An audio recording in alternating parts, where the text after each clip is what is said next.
Die wet van die Here. Wat weet ek van die wet van die Here? Wat is my vertel van die wet en wat is my nie vertel nie? Ek kan vir jou sê, ek weet baie van die wet, maar daar is duisende goed van die wet wat ek nie weet nie. Deur die jare het ek baie geleer van die wet van die dinge, het ek jare terug geleer van die dinge, het ek onlangs eers geleer. En ek wil graag dit wat ek geleer het met jou deel. Die wet is ongelooflik belangrik en ons moet een ding onthou. Ons is Christene wat kyk na die wet. Wat is die sleutel dan wat ek moet gebruik as ek na die wet kyk? Ek moet kyk na wat die Nuwe Testament oor die wet sê. En daarvoor moet ek luister na twee persone wie se woorde in die Nuwe Testament opgeteken is. Ek moet luister na wat Paulus vir my sê en ek moet luister na wat Jesus vir my sê.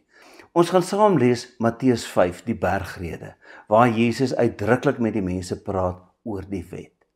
Ons lees Jesus se woorde in Matteus 5 vers 17 tot 20.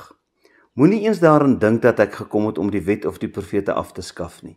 Ek het nie gekom om af te skaf nie, maar om te vervul. Amen, ek sê vir julle, totdat die hemel en die aarde tot niet gaan, sal daar beslis geen jota of titel van die wet tot niet gaan nie, totdat alles vervul is. Wie is een van die geringste van hierdie gebooie afskaf en die mense so leer, sal die geringste in die koninkryk van die hemele genoem word. Maar wie dit onderhou en ander daarin onderrig, hy sal groot genoem word in die koninkryk van die hemele. Want ek sê vir julle, as julle geregtigheid nie aansienlik meer is as die van die skrifkenners en die fariseërs nie, sal julle beslis nie die koninkryk van die hemele binnegaan nie. Jesus sê baie duidelik, hy het nie die wet kom afskaf nie. Hy sê daar sal nie 'n jota of 'n titel, met ander woorde 'n kolletjie op 'n i of 'n streepie deur die t van die wet verbygaan nie. Die wet geld nog. Maar tog het Jesus 'n klomp van die wette oortree. Ons dink aan die Sabbatsgebooie wat hy oortree het. Ons dink aan die manier waarop Jesus geleef het en vir die mense geleer het rondom die tempel. Baie van die wette wat gegeld het, het Jesus anders geïnterpreteer. Jesus sê hy het gekom om die wet te vervul. Met ander woorde, die wet sy volle betekenis te gee. Paulus help vir ons om dit te verstaan. Ek wil hê ons moet lees wat Paulus geskryf het aan die gemeente in Kolosse. Paulus het baie oor die wet geskryf, maar in hierdie verband wil ek hê ons moet lees Kolossense 2, vers 16 en 17. Moet dus nie dat iemand julle oordeel oor wat julle eet of drink, of oor 'n fees, 'n nuwe maansfees of 'n Sabbat nie. Hierdie dinge is net 'n voorafskaduwing van dit wat aan die kom was, maar die werklikheid is Christus. Dis seker die beeld wat vir my nog die meeste gehelp het om die wet te verstaan. Die werklikheid is Christus, die wet is die skaduwee. Wat is die verhouding tussen 'n persoon en sy skaduwee? Is hulle dieselfde? Nee. Maar daar is 'n duidelike verband tussen die twee. Toe ons op skool was, onderwysers het baie keer uit die klas uit gegaan, hy moet sê maar vinnig kantoor toe gaan, dan het ons 'n klaskaptein wat moet sorg dat ons gedra, maar ons is almal so stout, ons sê vir die klaskaptein, hy moet kuiwie hou. Hy kan nou nie sy kop by die deur uitsteek nie, dan gaan die onderwysers hom ons sien, so hy staan daar, en hy hou dop vir die skaduwee, en as hy die skaduwee sien kom van die onderwyser, dan skree hy chips, chips, chips, en ons almal sit stil. Dan gebeur dit baie keer dat die onderwyser voor die deur eers gou 'n sigaret opsteek, en dit was daarom nou hier in die 70er jare, dan steek hy 'n sigaret op en dan rook hy klaar. Ons weet, ons het die skaduwee gesien, die onderwyser is nog nie daar nie, maar hy gaan nou inkom, en dan kom hy in. Dis die verhouding tussen die wet en Jesus. Die wet is 'n afbeelding van Jesus. Jesus is die werklikheid. Die wet is gegee in die tyd toe Jesus nog nie daar was nie. Nou moet ons onthou, dis nie toe Jesus nie bestaan het nie. Jesus bestaan van ewigheid tot ewigheid, maar voordat Jesus as mens aarde toe gekom het, was die wet daar gegee om vir ons wat te doen. Ek dink hier is ons baie belangrike ding. Wat is die wet en wat is die wet nie? Wat die wet nie is nie. Die wet is nie 'n checklist om hemel toe te gaan of om die hel vry te spring nie.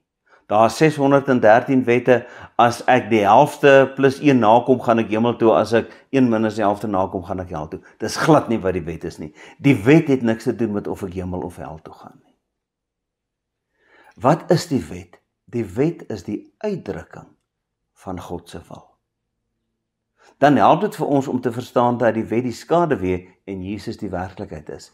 Die wet was op klip gegraveer, op papier geskryf. Dit was die uitdrukking van God se wil vir wie? Vir sy volk die Israeliete, in die tyd toe hulle in die woestyn was en toe hulle pas in die land gekom het. So, ons praat van 'n paar duisend jaar gelede.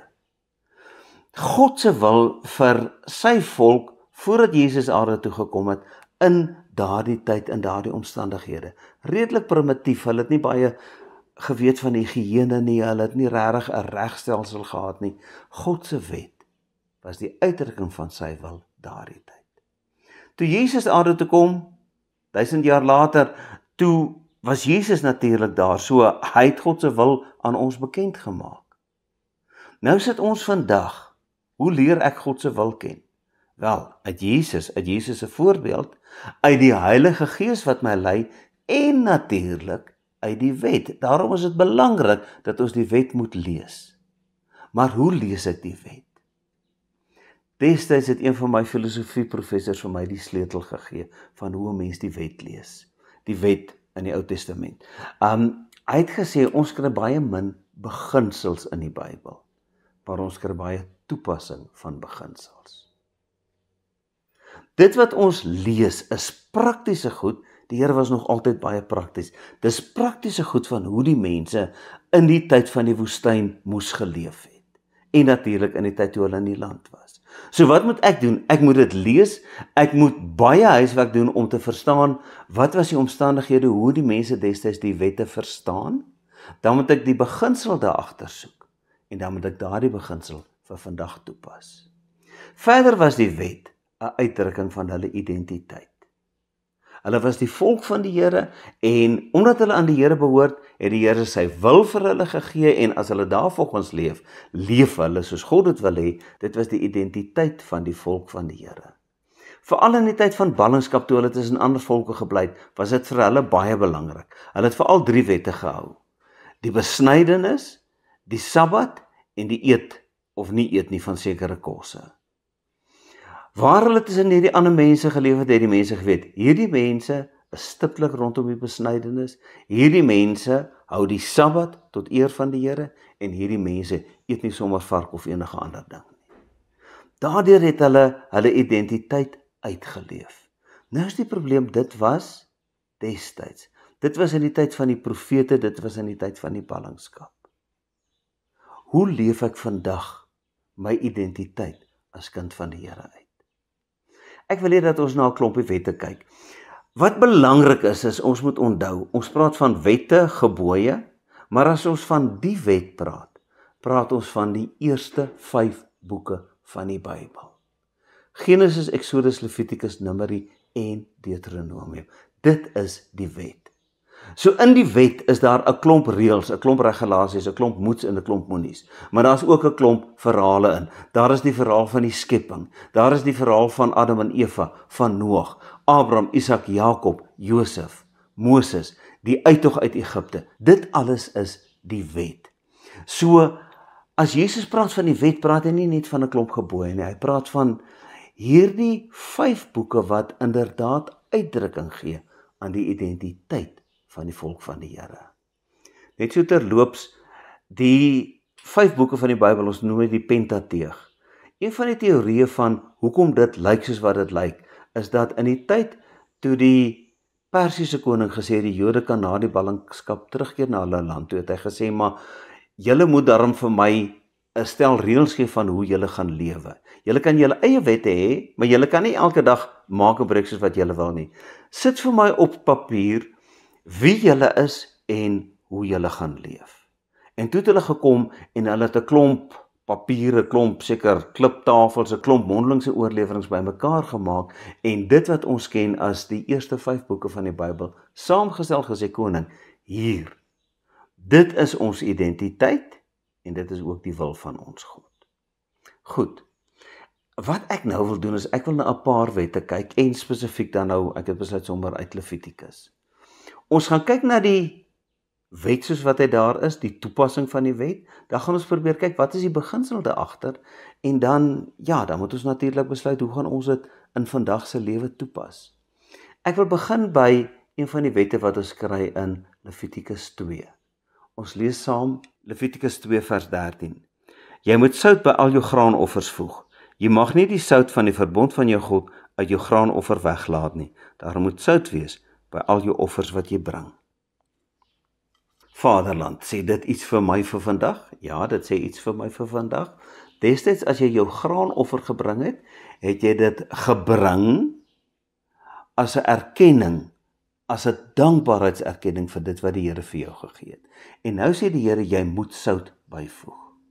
As mense destyds 'n ooreenkoms aangegaan het, 'n verbond gesluit het, 'n kontrak gesluit het, het hulle dit gewoonlik geëindig met 'n maaltyd en dan was dit belangrik om baie sout op die kos te gooi. Hoekom sout? Sout is 'n preserveermiddel. So sout is die teken van iets wat blywend is, iets wat nie vergaan nie. Daarom staan hier uitdruklik, julle moet die sout van die verbond van die Here nie vergeet nie.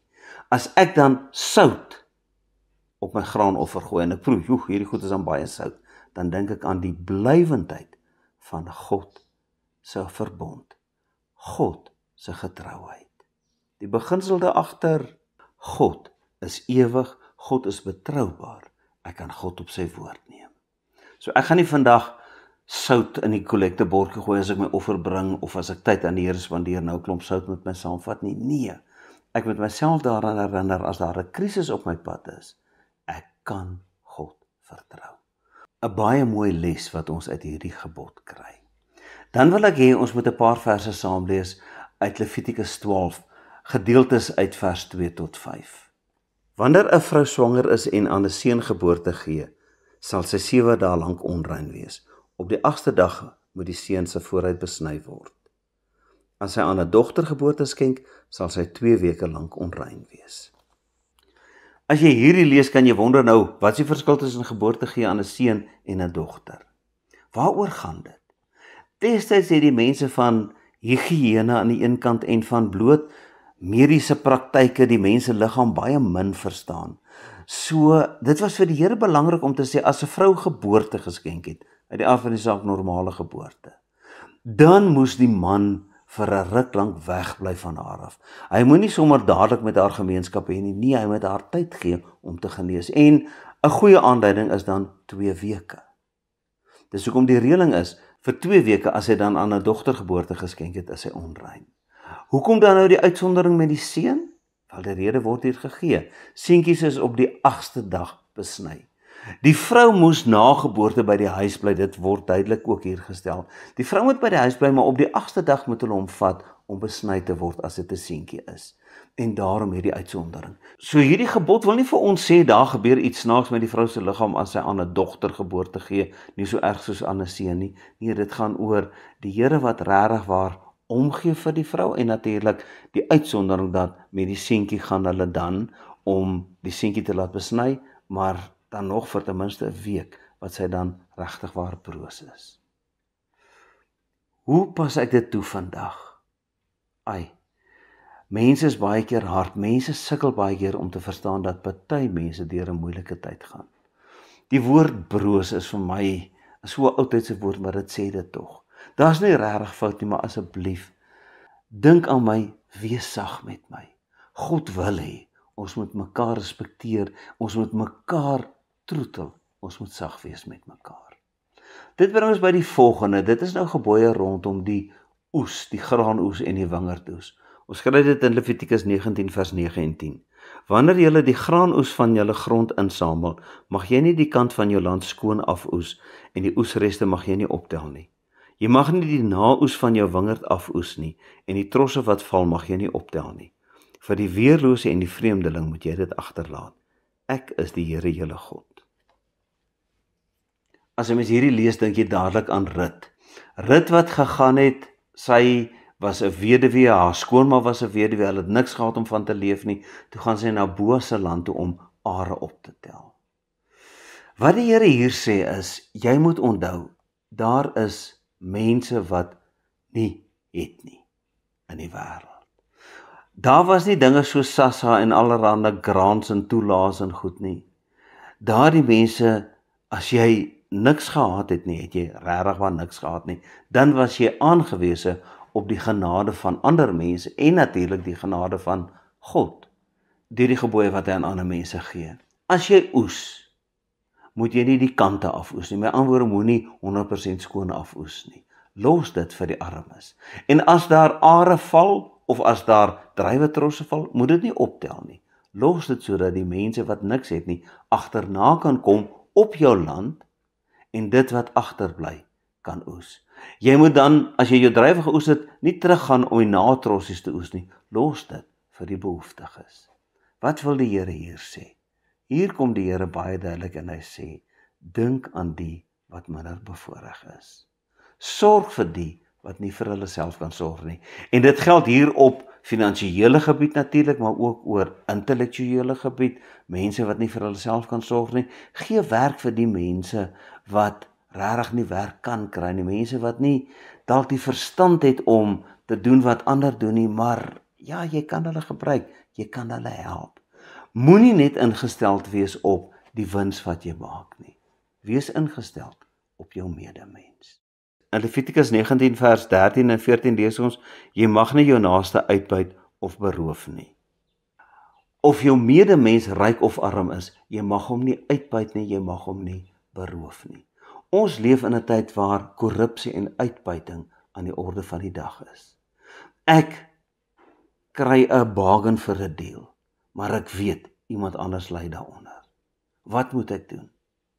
Dis 'n saak tussen my en die Here om te sê, gaan ek daardie bargain hê of gaan ek regtig waar omgee vir my medemens wat in nood is? Dis hoekom hulle byvoorbeeld ook nie rente mag gevat het nie. Wanneer wil iemand geld leen?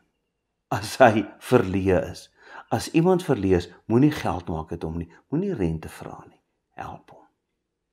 Jy mag nie die loon van 'n dagloner deur die nag by jou hou tot die oggend nie. Destyds het die mense nie banke gehad, bankrekeninge nie. Jy het die geld wat jy het gehad om van te lewe, om vir jou gesin kos te koop. So jy mag nie vir iemand sê ek sal jou môre betaal nie, net omdat dit gerieflik is nie. Nee, gee vir hom wat hy nodig het, want sy familie is afhanklik daarvan. Jy mag nie 'n dowe vervloek nie en voor 'n blinde 'n struikelblok lê nie. Jy moet vir God ontzag hê, ek is die Here.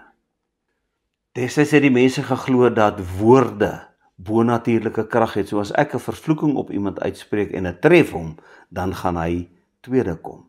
So as iemand my vloek, dan koes ek, dan gaan die vloek bokant my kop verby. Dis hoe die mense destyds geglo het. So jy mag nie 'n dowe vloek nie, dit beteken, as die ou nie kan koes nie, as die ou homself nie kan handhaaf nie, mag ek nie vyandig teenoor hom optree nie. Dieselfde met 'n struikelblok vir 'n blinde.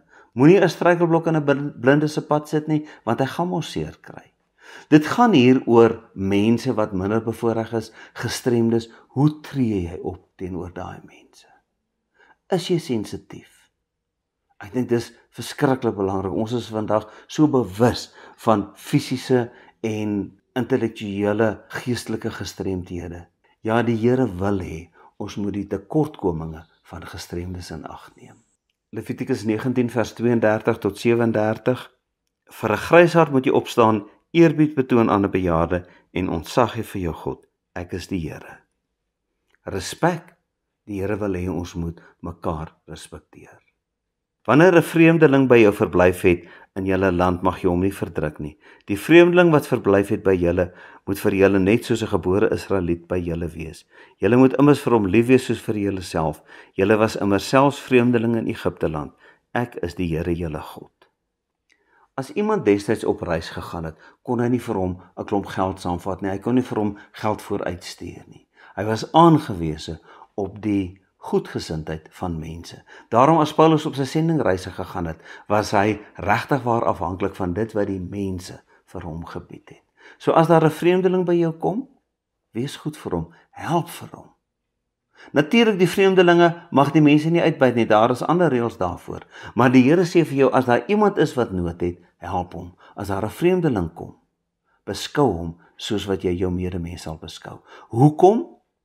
Het julle agtergekom, telkens sê die Here, ek is die Here julle God. Die Here kom hier en hy sê vir hulle, julle was self vreemdelinge in Egipte. Kyk hoe die Egiptenaars julle behandel, julle was slawe daar. Julle moet onthou, ek is die Here wat julle uitgelei het, daarom. Ek is die een wat sê, sorg vir die vreemdeling. Ek is die een wat sê, hê respek vir ou mense. Ek is die Here julle God. Al hierdie dinge is 'n uitdrukking van die wil van die Here. Dan sien jy nog 'n baie interessante ene. Julle mag nie onreg pleeg in die regspraak wanneer dit gaan oor lengte, gewig en inhoudsmaat nie. Julle moet 'n onvervalste weegskaal, onvervalste gewigte, 'n onvervalste eva en 'n onvervalste hin hê. Ek is die Here julle God wat julle uit Egipte land laat wegtrek het. Julle moet al my vaste voorskrifte en al my bepalings nakom. Julle moet dit uitvoer. Ek is die Here. Ongelukkig gebeur dit partykeer, dalk meer as partykeer, dat besigheidsmense nie altyd eerlik is nie. Jy het 'n handelaar. Ek is 'n boer wat baie hard gewerk het, ek bring my koring om aan jou te verkoop. Nou weeg jy af. Nou sit jy jou kilogram gewig op die skaal. Jou kilogram is eintlik 1,5 kilogram. Jy weeg af 1,5 kilogram, hy sê kilogram, jy betaal my vir 'n kilogram. Nou kom koop aan 'n ou koring. Nou het jy 'n ander stel gewigte, nou het jy 'n 800 gram gewig hê. Die ou koop 'n kilogram se koring by jou, hy dink hy koop 'n kilogram, maar hy betaal 'n kilogram se geld eintlik net vir 800 gram. Die Here sê, jou kilogram moet jou kilogram wees, jou liter moet jou liter wees. Wees eerlik, moenie mense uitbuit nie. Hierdie is 'n klompie voorbeelde wat ek graag wou gebruik het. Elke gebod in die Ou Testament, in die wet, kan 'n mens amper so na gaan kyk. Wat is die omstandighede, wat is die bedoeling en hoe pas ek dit toe? Aan die begin het ek gesê, die wet is nie 'n lysie om te bepaal gaan ek hemel of hel toe nie. Die wet het niks daarmee te doen nie. Die wet is die uitdrukking van God se wil van my lewe. Hoe doen ek dit vandag? As Christen gaan ek natuurlik kyk, wat is die wil van God in Jesus Christus? Die Nuwe Testament is vir ons vol daarvan, van dit wat Christus gesê het, dit wat die Here vir ons deur sy Gees in die Nuwe Testament laat opteken het, hoe hy wil hê ons moet lewe. Ons ken God se wil. Ons leer God se wil ken natuurlik ook deur die Heilige Gees wat ons lei, en ons leer God se wil ken uit onder andere die wet. Dis hoekom die wet belangrik is. Ek wil vir julle sê, dis moeilik om deur die wet te werk. Dis regtig waar harde werk, maar jy leer wonderlike dinge van die Here, van jouself, van jou medemens. Die tweede is, die wet gee uitdrukking aan my identiteit. Veral vir Paulus was dit belangrik toe hy geskryf het aan die gemeente in Rome. Julle identiteit lê nie meer in die besnydenis, die Sabbat en die eet van sekere kosse nie. Julle identiteit lê nou in Jesus Christus. As jy 'n Jood is wat die Sabbat wil hou, jou seuns wil laat besny en nie varkvleis wil eet nie, doen dit. Maar jou primêre identiteit lê in Christus. Beteken dit, as ek sê my identiteit lê in Christus, ek kan maar die wette ignoreer? Verseker nie. Want Jesus het dan juis gesê, hy het die wet volbring. Hy het die wet volgemaak. Die wet is die skaduwee, die werklikheid is Jesus. So dis verskriklik belangrik dat ek die wet moet erken, al die wette, al die gebooie, maar nie presies soos wat dit daardie was nie, want ons leef in ander tye. As dit vir ons moeilik is, het Jesus dit maklik gemaak. Die samevatting van die wet is, jy moet God bo alles lief en jou naaste soos jouself. As jy daai twee dinge altyd doen, gaan jy doen wat die wet van jou vra. Hy het dit nog makliker gemaak. Moenie aan ander doen wat jy nie wil hê hulle aan jou moet doen nie. Baie maklik. So ja, dietel vir God se wet, ek gaan soek daarna as ek Bybelstudie doen. Ek vra vir die Here om my te lei en ek hou Jesus altyd as voorbeeld. Ou Testament, die Hebreëse Bybel het die wet, die profete en die geskrifte. Ek dink die geskrifte is die maklikste om te lees. Die geskrifte is Psalms, Spreuke, baie van daardie meer kunstige gedeeltes van die Bybel. Ek lees dit anders as wat ek byvoorbeeld die profete lees. Die profete is 'n interpretasie van die wet en ek lees dit anders as wat ek die wet lees. Die wet, om dit te lees, is moeilik, maar dis belangrik. Die hele wet is belangrik. Die wet is die skaduwee. Voordat Jesus as mens aarde toe gekom het, was die wet die naaste wat ons kon gekom het aan hoe wil God hê moet ons lewe. Nou het Jesus gekom om die wet vol te maak. Die skaduwee, kyk jy meer na die skaduwee nie. Ek kyk na die werklikheid. Jesus Christus, my Here. Amen. Here, baie dankie vir u woord. En dankie vir u veelsuidige woord en dankie vir alles wat ons kan leer uit die woord. O Heilige Gees, help my om die woord te verstaan en help my om die wêreld waarin ek leef te verstaan, sodat ek u wil kan uitleef elke dag. Amen.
Die genade van ons Here Jesus Christus, die liefde van God die Vader en die gemeenskap met die Heilige Gees is en bly by elkeen van julle. Amen.